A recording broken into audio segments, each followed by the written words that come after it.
సమాజం ఎలా ఉండాలి అన్న భావనే. ఏ సామాజిక స్వప్నము లేకుండా ఏ రచయిత ఏమీ రాయలేరు కూడా. సామాజిక స్వప్నాలు రచయితలకు తమ సమకాలీన జీవితానుభవంలోంచే రూపుదిద్దుకుంటాయి. ఆయా రచయితల సామాజిక చైతన్యాన్ని బట్టి సామాజిక స్వప్నాలుంటాయి. ఉత్తమమైన సామాజిక స్వాప్నికుల్లో ఆధునిక తెలుగు రచయితల్లో గురజాడ అప్పారావు ప్రముఖులు.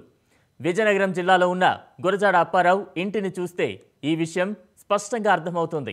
ఆయన రాసిన పద్యాలు, కథలు, నాటికలు, ఆయన వాడిన వస్తువులు, అలాగే ఆయన నివసించిన గది, ఆయన తీసుకున్న అవార్డులు, జ్ఞాపికలు, ఇలా అన్నింటినీ ప్రైమ్9 తన కెమెరాలో బంధించింది. గురజాడ 4వ తరంతో మాట్లాడించింది.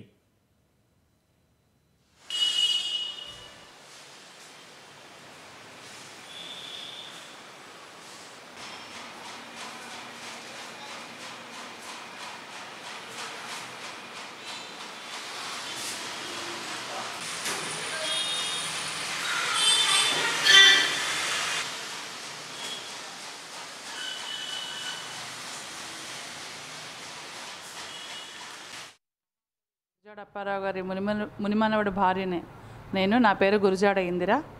ఇప్పుడు మనం గురజాడ అప్పారావు గారి స్మారక భవనంలో ఉన్నాము.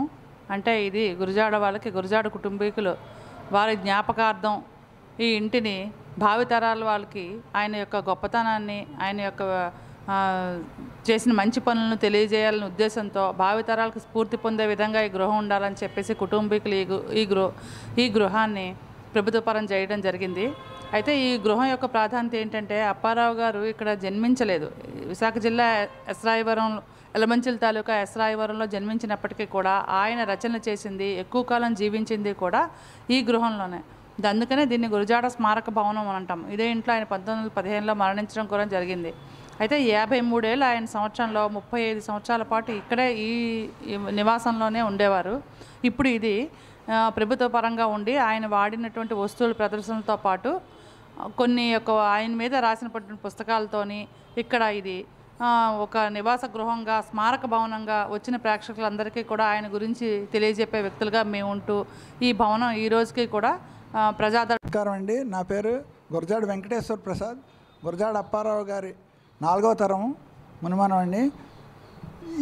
ఈ గృహం గురజాడ అప్పారావు గారు నివసించి ఇక్కడే రచనలు చేసి తర్వాత ఇక్కడే పరమపదించిన గృహం ఇది. మహాకవి నడయాడిన గృహం. ఇప్పుడు ఇది ప్రభుత్వం ఆర్కియాలజీ డిపార్ట్మెంట్ అధీనంలో ఉంది. దీన్ని మ్యూజియంగా తయారు చేశారు. ఈ తర్వాత ఈ పక్కనే ఒక ఖాళీ జాగా ఉంది. ఆ జాగాలో ఒక ఆడిటోరియం లాంటిది కడితే ప్రజలందరికీ ఉపయోగపడుతుంది. మరిన్ని అప్డేట్స్లోకి